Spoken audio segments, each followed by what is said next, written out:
और प्रधानमंत्री नरेंद्र मोदी इस वक्त संबोधित कर रहे हैं, क्योंकि आज उत्तराखंड का स्थापना दिवस है। क्या कुछ कह रहे हैं सभी को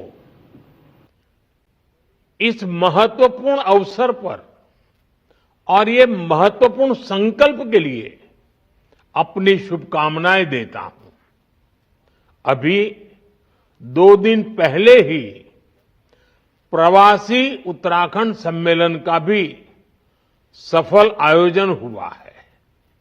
मुझे विश्वास है हमारे प्रवासी उत्तराखंड वासी राज्य की विकास यात्रा में ऐसे ही बड़ी भूमिका निभाते रहेंगे।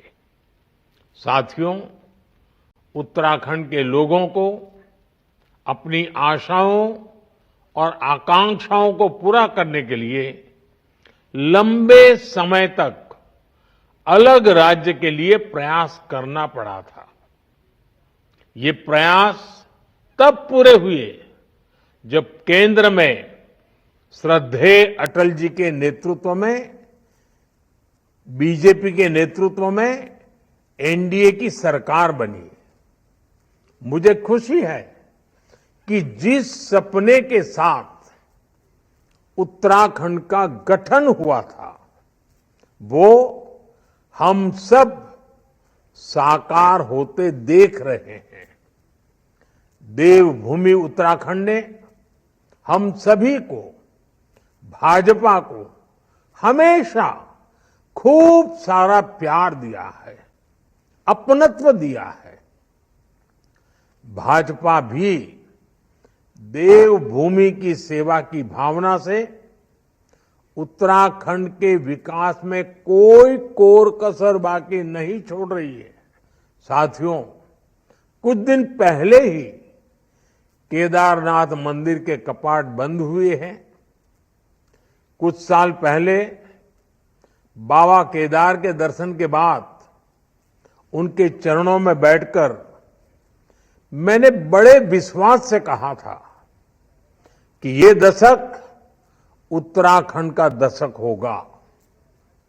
बीते वर्षों में उत्तराखंड ने मेरे इस विश्वास को सही साबित किया है।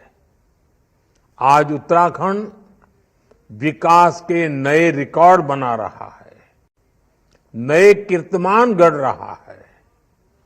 पिछले साल के सस्टेनेबल डेवलपमेंट गोल्स इंडेक्स में उत्तराखंड को पहला स्थान प्राप्त हुआ है। ईज ऑफ डूइंग बिजनेस में राज्य को अचीवर्स और स्टार्टअप रैंकिंग में लीडर्स की कैटेगरी में रखा गया है। पिछले 1.5-2 वर्षों में उत्तराखंड की राज्य विकास दर में 1.25 गुना से ज्यादा की बढ़ोतरी हुई है। इस साल जीएसटी कलेक्शन में भी 14% का उछाल आया है। 2014 में उत्तराखंड में प्रति व्यक्ति आय करीब 1.25 लाख रुपए सालाना थी, जो आज बढ़कर 2,60,000 रुपये हो चुकी है। 2014 में उत्तराखंड राज्य का सकल घरेलू उत्पाद यानी स्टेट की जीडीपी 1,50,000 करोड़ के आसपास थी।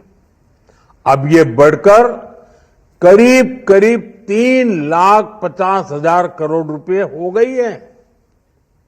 ये आंकड़े बताते हैं कि उत्तराखंड में कैसे युवाओं के लिए नए अवसर पैदा हो रहे हैं, कैसे यहां औद्योगिक तरक्की हो रही है। सरकार के प्रयास से उत्तराखंड के लोगों का, विशेषकर राज्य की हमारी माताओं, बहनों, बेटियों का जीवन भी आसान बन रहा है। उत्तराखंड में 2014 से पहले 5% से कम घरों में नल से जल आता था।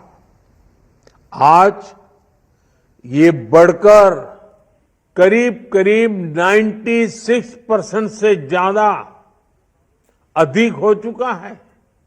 करीब करीब 100% की तरफ आगे बढ़ रहे हैं। 2014 से पहले उत्तराखंड में सिर्फ 6000 किलोमीटर की पीएम ग्राम सड़क बनी थी। 6000 किलोमीटर। आज इन सड़कों की लंबाई बढ़कर 20,000 किलोमीटर से ज्यादा हो गई है। और मुझे मालूम है पहाड़ों में सड़कें बनाना कितना बड़ा कठिन काम होता है और कितनी बड़ी जरूरत होती है। उत्तराखंड में लाखों शौचालयों का निर्माण करके, हर घर बिजली पहुंचाकर, उज्ज्वला योजना के तहत लाखों गैस कनेक्शन देकर, आयुष्मान योजना के तहत मुफ्त इलाज की सुविधा देकर हमारी सरकार हर वर्ग, हर आयु के लोगों की साथी बनकर काम कर रही है। साथियों, डबल इंजन की सरकार का अर्थ क्या होता है, ये भी हम उत्तराखंड में देखते हैं। उत्तराखंड को केंद्र से पहले जो अनुदान मिलता था, वो आज करीब करीब 2 गुना हो गया है। डबल इंजन की सरकार में ही उत्तराखंड को एम्स के सैटेलाइट सेंटर की सौगात मिली। इसी दौरान देश का पहला drone application research centre Dehradun में खोला गया। उधम सिंह नगर में स्मार्ट इंडस्ट्रियल टाउनशिप बनाने की योजना है। आज उत्तराखंड में केंद्र सरकार के 2 लाख करोड़ रुपए के प्रोजेक्ट्स चल रहे हैं। कनेक्टिविटी से जुड़े प्रोजेक्ट्स को तेज गति से पूरा किया जा रहा है। ऋषिकेश, कर्णप्रयाग रेल परियोजना को 2026 तक पूरा करने की तैयारी है।